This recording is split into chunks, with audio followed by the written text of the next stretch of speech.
السلام علیکم ورحمۃ اللہ وبرکاتہ۔ آج ہم آپ لوگوں کے لیے انتہائی دلچسپ اور عمدہ ایک سٹوری لے کر آئے ہیں۔ آپ اس کو دیکھیں، اور اگر آپ کو یہ ویڈیو اچھی لگے تو چینل کو سبسکرائب اور لائک لازمی کر دیں۔ تو چلو بڑھتے ہیں اپنی ویڈیو کی طرف۔ بسم اللہ الرحمن الرحیم۔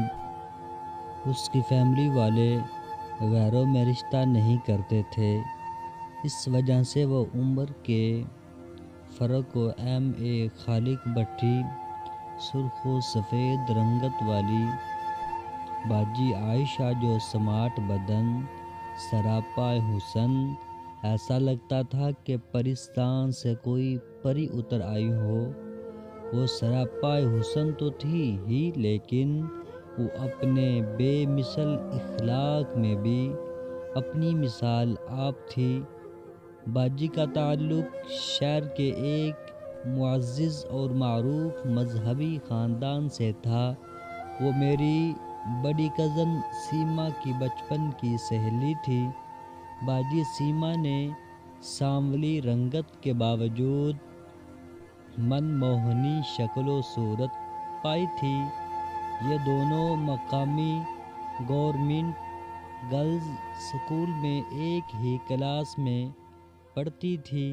یہ اس دور کی بات ہے جب کسی بھی اسکول کے کلاس روم میں طلباء کے لیے میزوں یا کرسیوں کا کوئی انتظام نہیں تھا، بلکہ کلاس رومز میں ٹاٹ بچھے ہوئے ہوتے تھے۔ کچھ اسکولوں کے کلاس روم میں ٹاٹ بھی کم پڑ جاتے تھے، تو لڑکیاں اپنی اپنی کلاسوں میں بیٹھنے کے لیے اپنے اپنے گھروں سے کوئی نہ کوئی بندوبست کر کے آتی تھی۔ میری کزن سیما، جو بعد میں میرے بڑے بھائی سے شادی ہونے کے باعث میری بھابھی بن گئی تھی، جس گرلز اسکول میں یہ دونوں پڑھتی تھی، یہ اسکول ہماری حویلی کے قریب واقع تھا، لہذا میری کزن سیما روزانہ اپنے گھر سے بوری کا ایک پرت اپنے ساتھ لے جاتی تھی، جس کو یہ دونوں اپنی کلاس میں بچھا کر اکٹھی بیٹھتی تھی اور اپنے اپنے لائے ہوئے کھانوں کو بھی مل کر کھاتی تھی۔ یہی وجہ تھی کہ ان کے ایک دوسرے سے دوستی دوسری لڑکیوں کے لیے ضرب المثال بن چکی تھی۔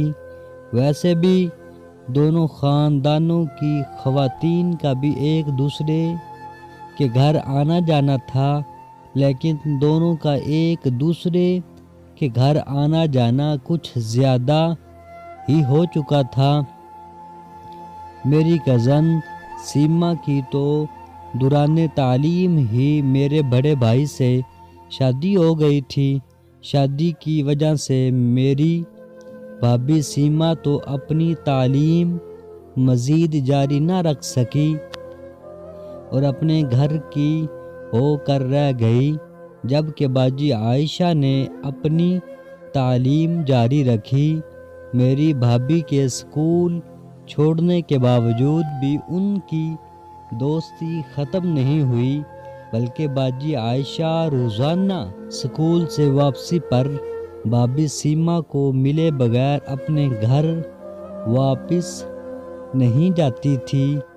یوں کہنا صحیح ہوگا کہ وہ روزانہ ہماری حویلی میں نظر آتی تھی، اور میری بھابھی سیما آئے روز مجھے اپنے ساتھ لے کر اپنی سہیلی کے گھر پہنچ جاتی۔ جب میں بھابھی کے ساتھ باجی عائشہ کے گھر جاتا تو وہاں رکھے ہوئے کھلونوں کے ساتھ کھیلتا رہتا، اور یہ دونوں گھنٹوں ایک دوسرے سے مصروف گفتگو رہتی۔ پتہ نہیں ان کا موضوع گفتگو کیا ہوتا، مجھے تو کچھ بھی سمجھ نہیں آتا تھا۔ اور جب وہ ہمارے گھر آتی تو میری دیگر کزن کے ساتھ کھیلنے کے علاوہ میرے ماموں کے کمرے میں رکھے ہوئے ریڈیو کو چوری چوری چلا کر گانے اور دیگر پروگرام ضرور سنتی۔ یہ اس دور کا ذکر ہے جب ہمارے شہر میں ٹی وی نہیں آیا تھا، لہٰذا ریڈیو ہی خبروں اور تفریح کا واحد ذریعہ ہوتا تھا۔ اس دوران میری بھابھی سیما کا بیٹا پیدا ہوا تو باجی عائشہ نے اس نامولود بچے کا نام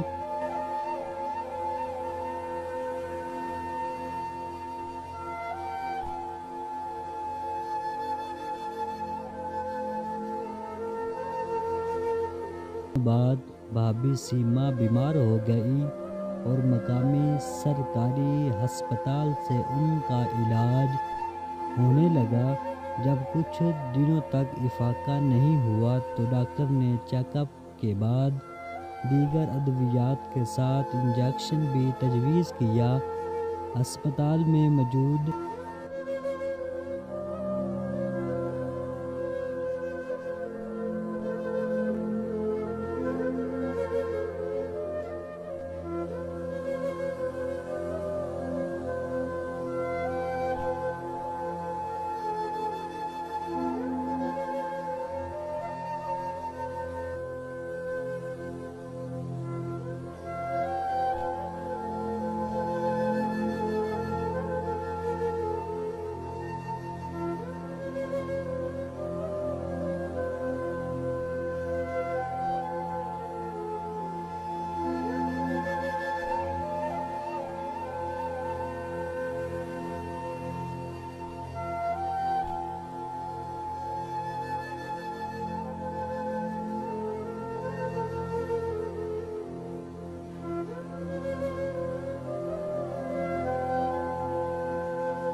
لیکن یہ جان کر سب لوگ افسوس کرنے لگے کہ اس کا ہونے والا دولہا اس سے عمر میں کافی بڑا ہے، کیونکہ ان کی فیملی والے غیروں میں رشتہ نہیں کرتے تھے۔ اس وجہ سے وہ عمر کے فرق کو کوئی اہمیت نہیں دیتے تھے۔ باجی کی شادی کی تمام رسومات میں میرے خاندان والے شریک ہوئے۔ شادی کے بعد اللہ تعالیٰ نے باجی عائشہ کو 2 بیٹے اور 2 بیٹیوں سے نوازا۔ باجی جب بھی اپنے میکے آتی، اپنے شوہر اور بچوں کے ساتھ ہماری حویلی میں ضرور آتی۔ اسی طرح دن گزرتے گئے اور ایک دن ان کی بڑی بیٹی کی شادی کا دعوت نامہ آ گیا اور میری بھابھیاں اس کی شادی میں شریک ہو کر واپس آئیں تو انہوں نے پریشان کن لہجے میں بتایا کہ باجی عائشہ کا داماد بھی کافی عمر کا ہے، اور وہ افسوس کرنے لگی کہ اللہ میاں نے ماں بیٹی کا نصیب بھی کیسا بنایا ہے کہ ماں کو بھی اپنا شریک زندگی اپنی عمر سے کافی عمر کا ملا تھا اور بیٹی کو بھی ماں کی طرح بڑی عمر ہی کا ملا ہے۔ شاید قدرت نے باجی سے اور بھی امتحان لینے تھے کہ باجی کی بیٹی اپنے پہلے بیٹے کی پیدائش کے چند ماہ بعد کچھ دن بیمار رہنے کے بعد انتقال کر گئی، ویسے ہی جیسے اس کی عزیز ترین سہیلی بھابھی سیما اپنے بیٹے کی پیدائش کے چند ماہ بعد ایک بیماری کے دوران ایکسپائری ڈیٹ انجیکشن لگنے کی وجہ سے انتقال کر گئی تھی۔ باجی عائشہ کے لیے یہ صدمہ ناقابل برداشت ثابت ہوا اور انہیں ہارٹ اٹیک ہوا، جس کی وجہ سے وہ کئی دن بہاول وکٹوریہ ہسپتال کے ICU وارڈ میں زندگی اور موت کی کشمکش میں رہنے کے بعد حالت بہتر ہونے پر ہسپتال سے گھر منتقل ہو گئی، لیکن ڈاکٹروں کی ہدایت کے مطابق وہ چل پھر نہیں سکتی تھی، لہٰذا وہ ویل چیئر کے سہارے کی محتاج ہو گئی۔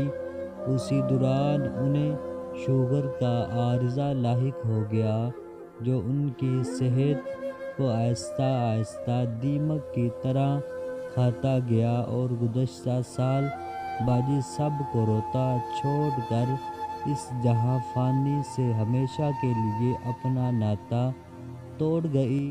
اب جب بھی ان کی یاد آتی ہے تو میرے دماغ میں ایک ہی سوال اٹھتا ہے کہ یا اللہ، ایک طرف آپ ایک حسین و جمیل مورت بناتے ہیں اور دوسری طرف اس کو ناقابل برداشت امتحانات میں مبتلا کر کے اپنوں سے جدا کر دیتے ہیں۔ رحم یا خدا رحم، یا خدا رحم، الہی قبول فرما ہماری یہ التجا۔